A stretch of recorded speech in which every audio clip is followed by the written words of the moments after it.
Digital India को बढ़ावा देने के लिए हमारे देश ने एक बहुत ही बड़ा कदम उठाया है। अब जो है एनआरआई यानी नॉन रेजिडेंट इंडियंस जो हैं, जो बाहर विदेश में रहते हैं हमारे देश के लोग, वो यूपीआई जो है वो यूज कर सकते हैं। यूपीआई को यूज करके वो जो है ट्रांजैक्शंस कर सकते हैं। आज के पूरे सेशन में हम ये समझने की कोशिश करेंगे कि ये क्या पूरा मुद्दा है और सारे पहलू समझेंगे जो भी इस मुद्दे से रिलेटेड है। So hello everyone, I am Pinky और मैं आप सभी का बहुत बहुत स्वागत करती हूं अड्डा 24/7 पर।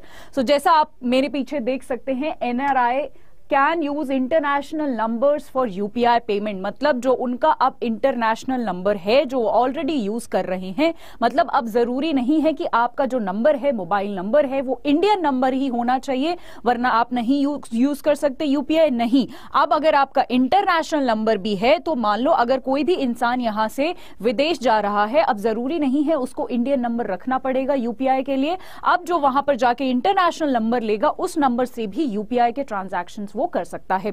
चलिए आगे देख लेते हैं, ये हम ऑलरेडी यहां पर देख चुके हैं। सो क्योंकि मैं बात कर रही थी कि इंटरनेशनल नंबर्स जो है वो यूज कर सकता है यूपीआई के लिए, तो हाल ही में एनपीसीआई ने ऐसे कुछ 10 कंट्रीज को सेलेक्ट किया है। अगर हमारे देश के लोग इन 10 कंट्रीज में हैं तो वो यूपीआई का जो है 30 अप्रैल से जो है ये यूज शुरू कर सकते हैं अपने इंटरनेशनल नंबर के साथ, जो भी वहां जाके अपना वो नंबर लेंगे। वो कौन कौन सी कंट्रीज हैं ये हमारे लिए जान लेना जरूरी है। Singapore, Australia, Canada, Hong Kong, Oman, Qatar, USA, Saudi Arabia, UAE और यूके, ये सारे इनके कंट्री के कोड्स हैं। जैसे हमारे यहाँ पर +91 लगता है इंडिया में, आप सभी को पता है जब हम नंबर यूज करते हैं दिस इज 9, ठीक है, जब +91 लगता है यहां पर इन सारी कंट्रीज में ये सारे कोड्स हैं। इसमें से एक दो आपको जरूर याद रखना है, जैसे कि फॉर एग्जांपल यूएस और कनाडा में जो है +1 लगता है। अब इससे देखिए एक और चीज बहुत अच्छे से हमें पता चलती है कि इन 10 देशों के साथ हमारे जो रिश्ते हैं वो अच्छे हैं, तभी तो हम जो है ये जो एक आप बोल सकते हो ये पहल जो है हमने इन देशों के साथ जो है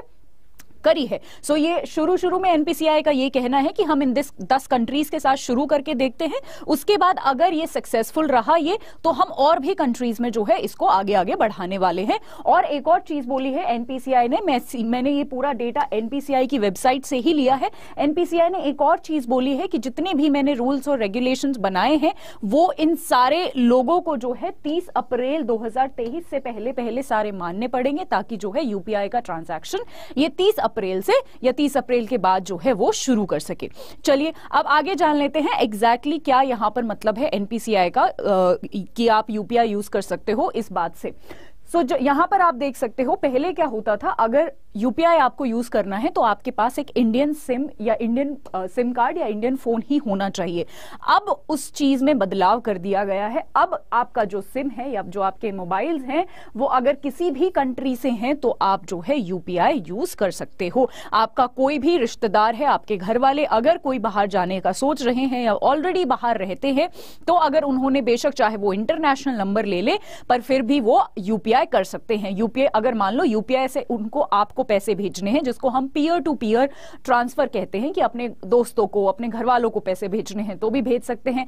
मर्चेंट ट्रांजैक्शन भी हो सकती है, मतलब आपका कोई बड़ा भाई है मान लो, ठीक है, और आपको डोमिनोज से पिज्जा खाना है, ठीक है, आपने बोल दिया कि भाई मुझे पिज्जा चाहिए और आपको पे करना है, तो मर्चेंट मतलब जो भी जहां से भी जिस भी शॉप से आप कुछ भी खरीद रहे हो वो मर्चेंट पेमेंट होती है, ठीक है। तो वो आपका वहां बैठे बैठे यूपीआई से डोमिनोज को पैसे ट्रांसफर कर सकता है और आप पिज्जा एंजॉय कर सकते हो।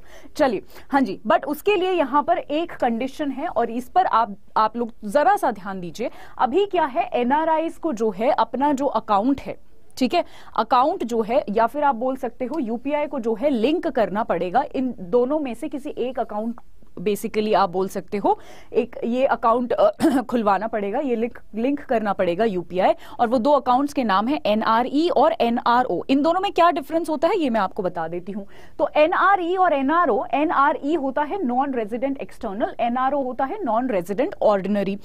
आप सीधा सीधा मतलब समझिए, एनआरई खाते वो खाते होते हैं, मान लो कोई आपका कोई भी नोन बाहर रहता है विदेश में, ठीक है, और एनआरई अकाउंट ये कहता है कि जी आप बेशक चाहे कहीं भी रह रहे हो, किसी भी देश में रह रहे हो, आप हमारे यहाँ पर अगर आप यहाँ पर पैसे भेज रहे हो वापस, तो हमारे यहाँ पर मान लो किसी भी बैंक में एक अपना ये खाता खुलवाओ। जैसे आपका एचडीएफसी में अकाउंट है, मतलब जो भी बाहर गए हैं उनका एचडीएफसी में अकाउंट या एसबीआई में कहीं भी एक खाता खुलवा लो एनआरई करके, ताकि बाहर से जो भी आप पैसा इंडिया में भेजो अपने घर वालों के पास, वो उस अकाउंट में भेज दो। ठीक है, ये होता है एनआरई अकाउंट। एनआरओ क्या होता है? देखिए बहुत सारे ऐसे लोग होते हैं, मान लो आपकी पूरी फैमिली जो है वो बाहर कहीं शिफ्ट होने वाली है, तो आपका जो यहाँ का घर है, जो इंडिया में घर है, वो तो खाली हो जाएगा। बहुत सारे लोग क्या करते हैं, उसको रेंट पे चढ़ा जाते हैं और जो है दूसरी कंट्री में शिफ्ट कर जाते हैं। अब जो रेंट वाली जो इनकम है वो आपकी कहां जाएगी? वो उसके लिए आपको एक अकाउंट खुलवाना पड़ता है जिसको हम एनआरओ अकाउंट कहते हैं। या फिर मान लो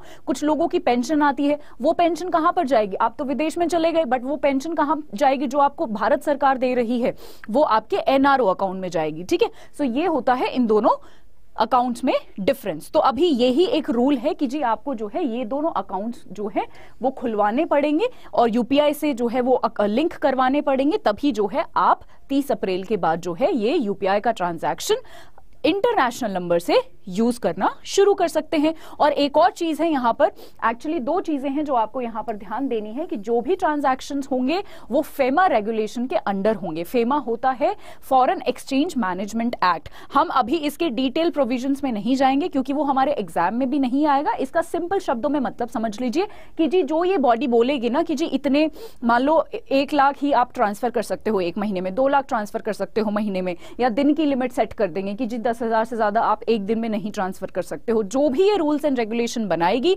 उसके अंडर जो है, जो भी इंसान है जो ट्रांसफर कर रहा है, उसको सारे इसके रूल्स एंड रेगुलेशन मानने पड़ेंगे। उसको कहते हैं फेमा। ये बॉडी जो है जितने भी फॉरेन से पैसे आते और जाते हैं उनकी देखभाल करती है।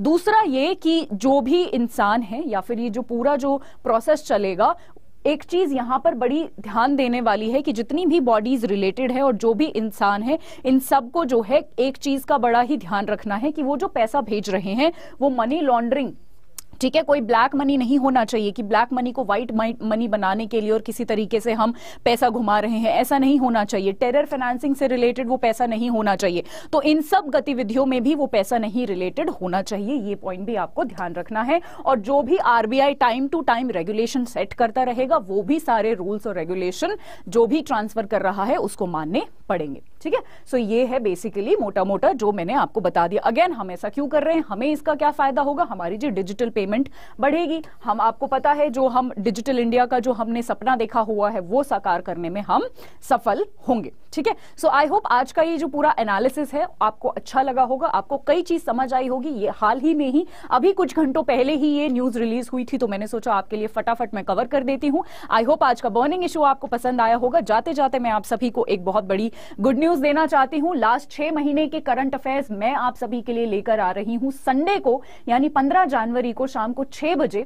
सो यहां पर आप मेरे साथ जुड़ना ना भूलिए द बिगर पिक्चर में शाम को 6 बजे। ठीक है, द बिगर पिक्चर में अड्डा 24/7 रेगुलेटरी बॉडीज पर, जहां पर हम मोस्ट एक्सपेक्टेड क्वेश्चंस करने वाले हैं 2023 में। कोई भी आप पेपर लिख रहे हो, हर एक पेपर के लिए ये बहुत जरूरी होने वाला है। मैं इसका डिस्क्रिप्शन जो है वो लिंक जो है वो डिस्क्रिप्शन में अटैच करवा दूंगी। अब अभी जाके वहां पर अभी जो है इसको द बिगर पिक्चर को सब्सक्राइब भी कर लीजिएगा और इसका जो है नोटिफिकेशन जो है ऑन कर लीजिएगा, ताकि जब मैं आऊं 6 बजे आपको पता चल जाए और आप किसी भी हालत में इसको मिस करना अफोर्ड नहीं कर सकते। ट्रस्ट मी, आप सभी के लिए 2023 के पेपर के लिए इससे ज्यादा इंपॉर्टेंट लेक्चर कोई भी नहीं हो सकता। अच्छा जी, अब जाते जाते मैं आप सभी को बताना चाहती हूं कि अगर आप बैंक महापैक प्लस लेना चाहते हैं, जिसमें बहुत सारे एग्जाम्स कवर होते हैं, IBPS, SBI, RBI, SIDBI, SEBI, NABARD, ठीक है जी, जितने भी ग्रेड ए ग्रेड बी के एग्जाम्स हैं वो कवर होते हैं, जहां पर मैं करंट अफेयर्स लेती हूं। या फिर सिडबी ग्रेड ए में आप ज्वाइन करना चाहते हैं, आरबीआई ग्रेड बी आप लेना चाहते हैं, या फिर आप जो है यहां पर आप मैनेजमेंट ट्रेनी आप ये करना चाहते हैं, ठीक है जी, मतलब आप सेल करना चाहते हैं, ठीक है जी, सेल का एग्जाम, बैंक ऑफ महाराष्ट्र का एग्जाम, ठीक है जी, या फिर Madhya Pradesh MP cooperative bank, right. उसके बाद आप अगेन बैंक महापैक प्लस, ये कुछ भी आप ज्वाइन करना चाहते हैं जहां पर मैं करंट अफेयर्स आपके ले रही हूं, अगेन आपको साइट पर जाना है, जो भी एग्जाम में आप एनरोल करना चाहते हैं उस पर आप क्लिक करिएगा, ये बॉक्स आपके पास खुलेगा और आपको यहां पर Y674 यहां पर जो मैंने लिखा हुआ है वो कोड टाइप करना है। आपको जो है ये डिस्काउंटेड रेट में, जो आप देख सकते हो, अगर आप बैंक महापैक प्लस लेते हैं जो पहले 30,000 का था वो आपको सिर्फ 7,000 में पड़ेगा। इस अपॉर्चुनिटी को आप मिस मत करिए। जाते जाते again happy Lohri to everyone, और लोरी पे हमारे पास आप सभी के लिए एक बहुत ही बड़ा ऑफर है जहां पर डबल वैलिडिटी आपको मिल रही है सारे ही बैंक महापैक्स पर, मतलब 77% ऑफ के साथ, डबल वैलिडिटी के साथ। So this is really big. इसको एनरोल करने के लिए, इस अपॉर्चुनिटी को ग्रैब करने के लिए अगेन Y674 आपको जो है कोड यूज करना है और ये 77% आपको ऑफ मिलेगा। चलिए आज के लिए इतना ही। जाते जाते फिर से मैं याद दिला दूं, इसको आप भूलिएगा मत, नोटिफाई अभी के अभी कर लीजिए, राइट। और अगर आपको, हाँ जी, सो आज के लिए इतना ही। Thank you so much. कल मैं फिर से कुछ बर्निंग इश्यूज के साथ आऊंगी। Till then thank you so much and stay tuned.